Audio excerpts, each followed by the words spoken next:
बिस्मिल्लाहिर्रहमानिर्रहीम नहमदुहु व नुसल्ली अला रसूलिनल करीम अम्मा बाद। आपके मसाइल और उनका इस्लामी हल, इस सेशन में आज के जो सवालात हैं वो कुछ इस तरह हैं। साइल ये पूछते हैं कि तावीज़ पहनना कहाँ तक जायज़ है, और जो फ़राइज़ नमाज और रोज़ा नहीं रखता और वो तावीज़ पहनता है तो कैसा है, अगर जायज़ नहीं तो वो कहाँ से साबित है। अल्फाज साइल के अपने हैं।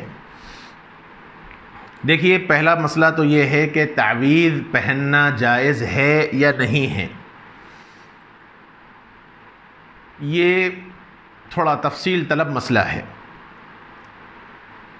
हज़रात उलमा ने तावीज़ पहनने के वास्ते बुनियादी तौर पर 3 शर्त बयान की हैं।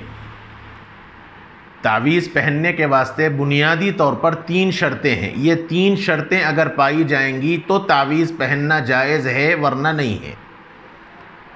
सबसे पहली शर्त यह है कि तावीज़ में कोई ऐसी चीज़ न लिखी जाए जो शिरकिया मज़ामीन रखते हों। कोई ऐसी चीज़ न लिखी जाए जो शिरकिया मज़ामीन रखते हों, शिरक चीज़ हो।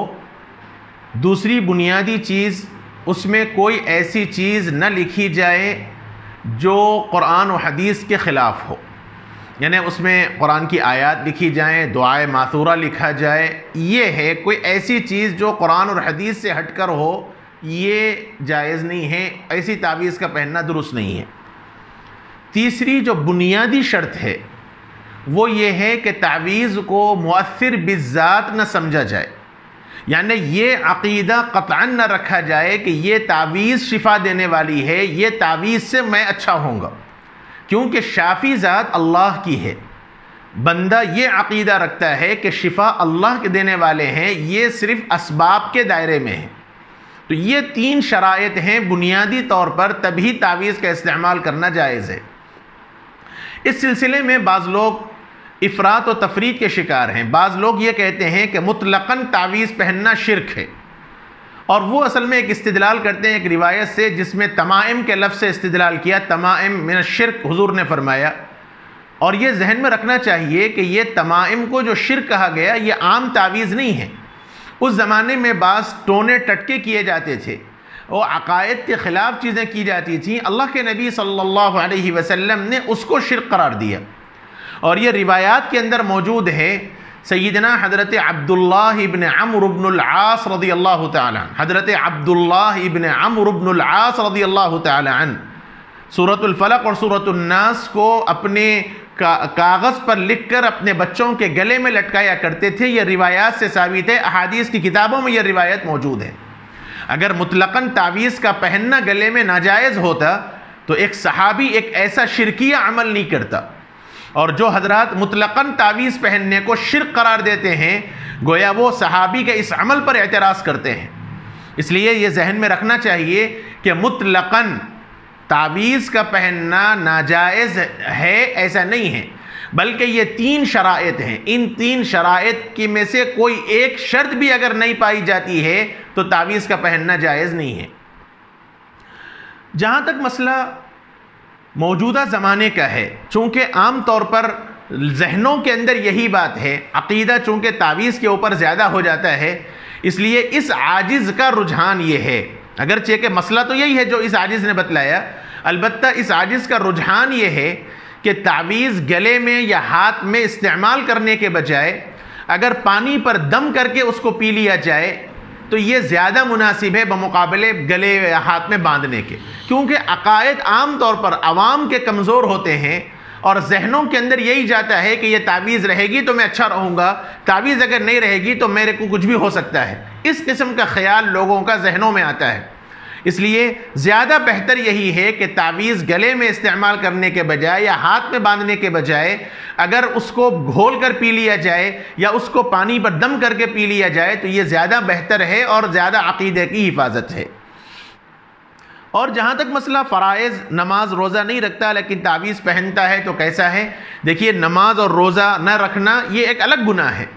फ़राइज़ को छोड़ने का गुनाह अलग है, लेकिन उसकी वजह से तावीज़ की वजह से कोई अलग ये हो ऐसा नहीं है। तावीज़ का मसला बहैसियत शिफा के है।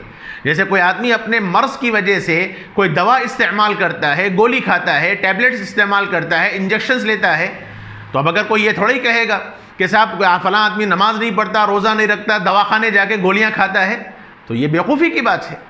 लिहाजा गोलियां खाना अलग चीज़ है, गोलियों पे अकीदा नहीं होता, गोलियों पर वो नमाज का छोड़ना अलग गुनाह है, रोज़ा न रखना अलग गुनाह है, लेकिन उसकी वजह से तावीज़ात पर कोई असर नहीं पड़ता। तावीज़ का इस्तेमाल करने की बुनियादी तौर पर जो 3 शराइत हैं, ये 3 शराइत में से कोई एक शर्त भी अगर ना पाई जाए तो फिर तावीज़ का इस्तेमाल जायज़ नहीं है। ये 3 शराइत के साथ उसमें कुरान और हदीस की तावीज़ात लिखी हो, और ज़िम्नन ये भी बतला दूँ कि जो हुरूफ़ मुक़त्तआत की तावीज़ात होती हैं, अलिफ लाम मीम हा मीम ऐन सीन क़ाफ़, ये जो हुरूफ़ मुक़त्तआत हैं, सूरतों के शुरू के हुरूफ़, ये इसके मानी मुतय्यन हैं। तफसीरों में इससे पहले आपके सामने बात आ चुकी है। लिहाजा उसकी तावीज़ अगर है तो आदमी पहन सकता है, इस्तेमाल करना जायज़ है। वक्त चूँकि हो चुका है इसलिए आज एक ही सवाल आया। अलबत्ता अल्हम्दुलिल्लाह बहुत लोगों की तरफ से बहुत फ़ोन आ रहे हैं और सबों ने इस काम की बड़ी तारीफ़ की है। अल्लाह ताला रियाकारी से बचाए, इस अमल को कबूल फरमाए, इखलास नसीब फरमाए।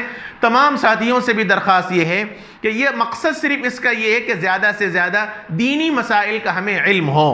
इसलिए आप हजरात से भी दरख्वास्त है कि आपके भी अगर कोई सवालात हैं तो वो ज़रूर उस नंबर पर अपने ऑडियो में आप अपने सवालात ज़रूर भेजें, और इंशाअल्लाह जो प्राइवेट सवालात हैं वो यहाँ वीडियो में उसको ज़ाहिर नहीं किए जाएंगे। उस प्राइवेट सवालात आपके व्हाट्सएप ही पर आपको जवाब दिया जाएगा। अलबत्ता जो अमूमी सवाल है जिसका फ़ायदा लोगों को हो सकता है वो इंशाअल्लाह वीडियो की शक्ल में पेश किया जाएगा। इसकी बरवक्त इत्तला के वास्ते आपसे दरख्वास्त ये है कि हमारा ये जो चैनल है इस चैनल को आप सब्सक्राइब कर लें, और बेल को भी प्रेस बेल आइकॉन को भी आप प्रेस कर लें, ताकि जैसे ही वीडियो अपलोड हो आपको नोटिफिकेशन मिल जाए। और ख़ास तौर पर दरख्वास्त है कि आप अपने सवालात उस नंबर पर जो शरई सवालात क्या है उस पर सिर्फ आप अपने ऑडियो की शक्ल में व्हाट्सएप भेजें, इंशाअल्लाह उसके जवाब ज़रूर दिए जाएंगे। अल्लाह इस अमल को कबूल फरमाए। व आखिरु दअवाना अनिल हम्दुलिल्लाहि रब्बिल आलमीन।